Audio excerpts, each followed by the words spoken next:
Hello viewers, welcome to Movie Max movie review. இன்றைக்கி நம்ம 2024 ஒரு கசகிஸ்தான் ரோடு ஆக்ஷன் ட்ராமா வெளியாகிருக்கிற ஸ்டெஃபன் வூல்ஃப் படத்தை பற்றி தான் பார்க்க போகிறோம். இந்த படத்தோட டைரக்டர் மற்றும் ரைட்டர் ஆதில் கான் எர்சானோவ். இந்த படத்தோட கதை என்னென்னா, ஹீரோயின் தமரா அவங்களோட பையனை தொலைச்சிறாங்க. அந்த நகரம் ஃபுல்லாகவே ஒரு உள்நாட்டு பிரச்சனை ஓடிட்டுருக்கு. ஸோ ஒரு கலவரமான பூமியாக இருக்குது.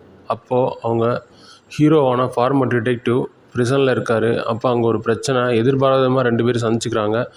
அப்போது தன்னோட பையனை கண்டுபிடிச்சி கொடுக்க சொல்லி அவங்ககிட்ட கேட்குறாங்க. அவங்களோட பையனோட பேர் டிம்கா. அதுக்கப்புறம் தமாராவும் டிம்காவும் தேடி ஹீரோவோடு சேர்ந்து 2 பேரும் ஒரு பயணத்துக்கு கிளம்புறாங்க. அதுக்கப்புறம் என்னென்ன நடந்துச்சு அவங்களுக்கு அப்படின்றத அந்த படத்தோட கதையே. இந்த படம் ஒரு வயலண்ட்டான மூவி. ஸோ இந்த படத்தை மெச்சூர்டு ஆடியன்ஸ் மட்டும் பார்க்குறது நல்லது. இந்த படத்தோட கதை என்னென்னா, தொலைந்து போன தன்னோட பையனை தேடி கிளம்புற ஹீரோ அப்புறம் தமாரா இவங்க 2 பேரும் அந்த பையனை கண்டுபிடிச்சாங்களா இல்லையான்றதான் கதை. இந்த படம் ஒரு ரோடு ஆக்ஷன் ட்ராமா தான்.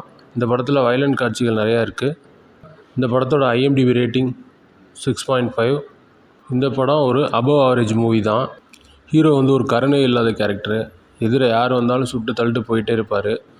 கடைசியில் உங்கள் பையனை கண்டுபிடிச்சி கொடுத்தாரா இல்லைன்றதான் கதையே. இந்த படம் ஒரு அபவ் ஆவரேஜ் மூவி தான்.